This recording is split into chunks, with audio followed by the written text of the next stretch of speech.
Regresamos al rumbo de la mañana, rumbo del país. A esta hora, a las 8:46, el propietario de la palabra iluminada, el doctor Federico Jovine. Gracias, Domingo. Buenos días, amigos de la Camina. Buenos días, amigos que nos escuchan y nos ven. Miren, Joseph de Maistre fue un contrarrevolucionario francés muy famoso y pasó a la historia con una frase que cada quien dice sin saber quién es. Cada pueblo o nación tiene el gobierno que se merece. Siempre decimos eso de una manera muy manida, y si lo parafraseáramos, sobre todo el día de hoy, pudiéramos decir que cada pueblo tiene el Congreso que se merece. Ayer fue torpedeado, rechazado, no aprobado, defenestrado, como quisiéramos decir, el Código Penal, proyecto de Código Penal de la República Dominicana. El solo hecho de que el Código Penal, en términos legales, no los aditamentos posteriores, el solo hecho de que el Código Penal vigente sea de 1884, ya nos debe poner a pensar. Todo después han sido leyes accesorias, remiendo, que si la violencia 2497, que si los menores 1494. Estamos hablando de leyes de los años 90. Es un código que no responde a las realidades, a los desafíos tecnológicos del tiempo, por poner un caso. No hay delitos tecnológicos, hay leyes que lo contemplan, pero todo el andamiaje jurídico central del código, la estructura incluso de formulación desde la lógica de la pena y la sanción y no desde la prevención, nos da un instrumento que responde a la sociedad que estuvo llamada a regular, la sociedad del siglo XIX. Este proceso lleva más de una década de discusión en el Congreso. Y de repente nos ha quedado corto incluso el propio proyecto, porque ¿cómo hablar de un nuevo ordenamiento penal para el siglo XXI sin siquiera hacer el ejercicio de proyección a futuro de todo lo que tiene que ver con los delitos de alta tecnología, por ejemplo? Fíjense que no estoy entrando, es profeso en los derechos fundamentales, que es donde ha habido la discusión. El Código Penal se ha utilizado como pivote en el cual, o como péndulo, desde el cual oscilan los intereses de los sectores que componen la sociedad dominicana. De un lado, bueno, la manida izquierda y la manida derecha. Este código se acusa de que no se pudo aprobar el día de ayer porque los extremos se pusieron de acuerdo. Palabras casi textuales del presidente de la Cámara de Diputados, parafraseándolo, licenciado Alfredo Pacheco, quien ha tenido un rol de timonel de este proceso ahí, pero no es fácil y es muy difícil. Y se sintió en sus palabras la frustración de una persona que tiene años viendo cómo esto va pasando de oficina en oficina, y el problema, lejos de solucionarle, en cada trace de oficina lo que hace es que se complejiza, porque se están poniendo intereses que no se corresponden con las reales discusiones que se tienen que dar en la sociedad dominicana. Se está evitando el centro, se está haciendo un proceso de discusión del código de la perspectiva de los extremos. Los extremos, por un lado, hay sectores que entienden que el código es un reflejo de la sociedad dominicana, y hay sectores que entienden que el código debe ser la guía de la sociedad dominicana. ¿Quién tiene razón? Pero en lo que determinados quién tiene razón, ¿qué se pierde en el centro? ¿De qué está perdiéndose la sociedad dominicana? ¿De qué instrumento legal no nos estamos dotando para enfrentar la corrupción administrativa, por ejemplo?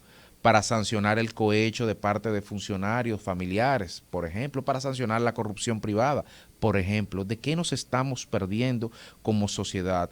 Ahora bien, no podemos todo verlo desde el punto de vista mercantilista y estrictamente numérico, y pensar que estamos perdiendo en un tema de delitos de tecnología que impactan el capital, la inversión y todo esto. El código es un reflejo también del espíritu del tiempo de una sociedad. Y la sociedad está en falta. La sociedad está en falta porque, si bien es cierto, es una sociedad conservadora, evidentemente, los derechos fundamentales de una minoría deben ser garantizados por la totalidad de la sociedad, les guste o no a esa totalidad. La sociedad es un proyecto compartido en el cual el derecho de nadie se puede quedar detrás. Y esa es la discusión central en el asunto. Y por un lado, el problema es mayor cuando uno ve desde dónde surgen las principales voces disidentes a un proyecto de esta naturaleza, digamos, garantista que se está planteando. Es desde el litoral del Partido Revolucionario Moderno. Y me permitiré leer del Partido Revolucionario Moderno, me permitiré leer en qué dice claramente el programa de gobierno del PRM cuando señala en la página 63, en el numeral 12, que estamos convencidos de que para materializar nuestra visión de desarrollo basada en derechos debemos garantizar la igualdad y participación de mujeres. Y en el literal F, las principales problemáticas que caracterizan a las mujeres se resumen, literal F, penalización absoluta en el Código Penal de la interrupción del embarazo, aún en el caso del riesgo de la vida de la madre. Esto lo dice el programa de gobierno con el nombre de Luis, hashtag El Cambio Va, último programa de gobierno que tengo a mano. Entonces, aquí no estamos hablando de interferir un poder del Estado en el otro. No estamos hablando que el presidente de la República puede bajar línea y decir lo que tienen que aprobar o no. No, eso no lo estamos diciendo. Estamos diciendo que los diputados de ese partido, que ayer estuvieron diciendo que aquí hay un proyecto de normativizar la homosexualidad en detrimento de la familia y de la heterosexualidad, con un completo desconocimiento de cuál es la realidad de la sociedad dominicana, 1, 2, de la historia y 3, de la justicia y de la equidad, porque no estamos normativizando. No. Eso está ahí, nada más hay que abrir la puerta y verlo. No hay derechos.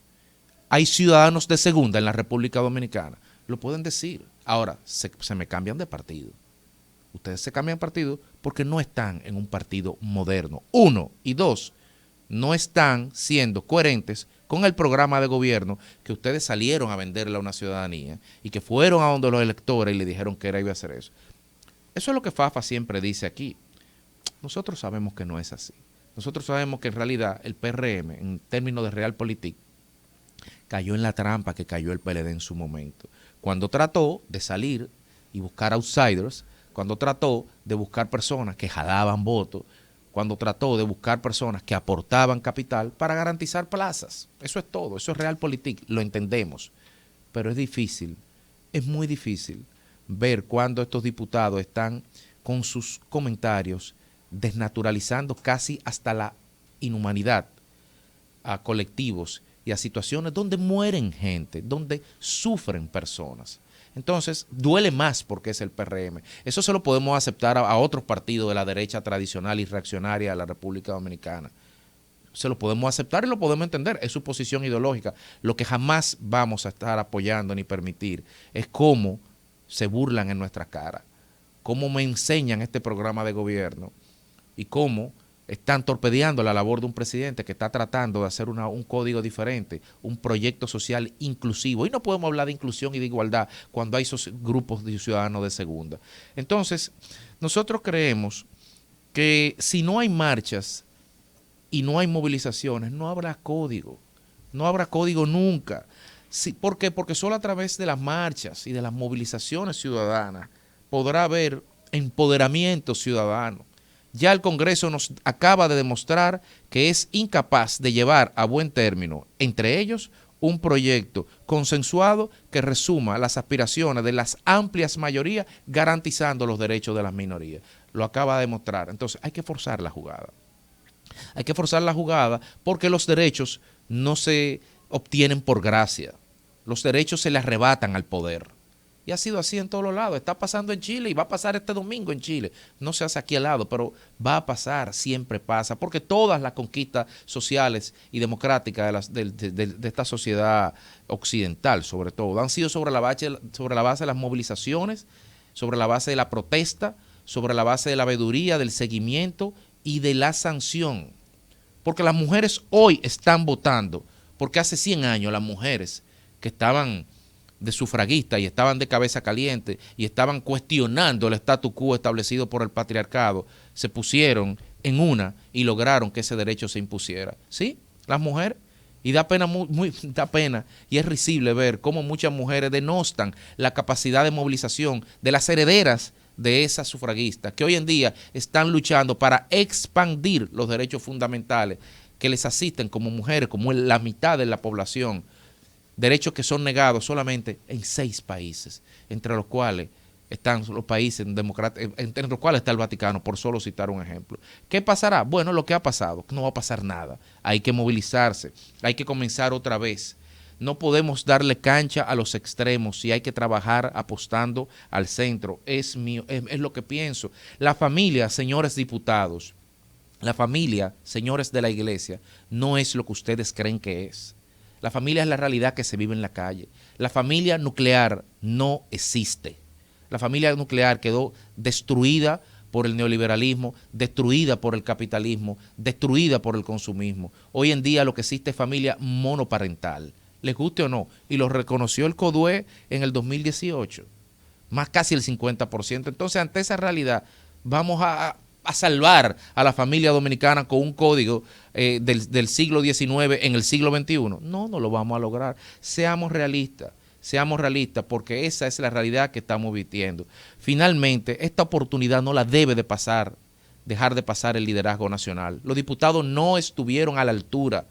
La honra de ese Congreso la salvaron algunos votos disidentes estructurados, tanto en el Senado como en la Cámara de Diputados. Aunque cada quien tiene una idea de la honra de sí mismo y no me toca a mí jugársela a ellos. Lo que quiero decir es, finalmente, que así como decimos en perogrullo siempre y de manera manida, que hay un país ubicado en el mismo trayecto del sol, oriundo de la noche, colocado en un inverosímil archipiélago de azúcar y de alcohol, que es el inicio del poema de Pedro Mírez, el cual todo el mundo sin leerlo lo celebra y lo repite y lo cacarea, pensando que dice cosas bonitas. Tenemos que trabajar por un mejor código para que no nos pase, para que no nos queden signados y para que no nos sentencie la última parte de ese poema, que nadie la dice y que nadie la recuerda y que nadie la lee, que dice que este es un país que no debiera llamarse país, sino tumba, féretro, hueco o sepultura. Rumbo de la mañana.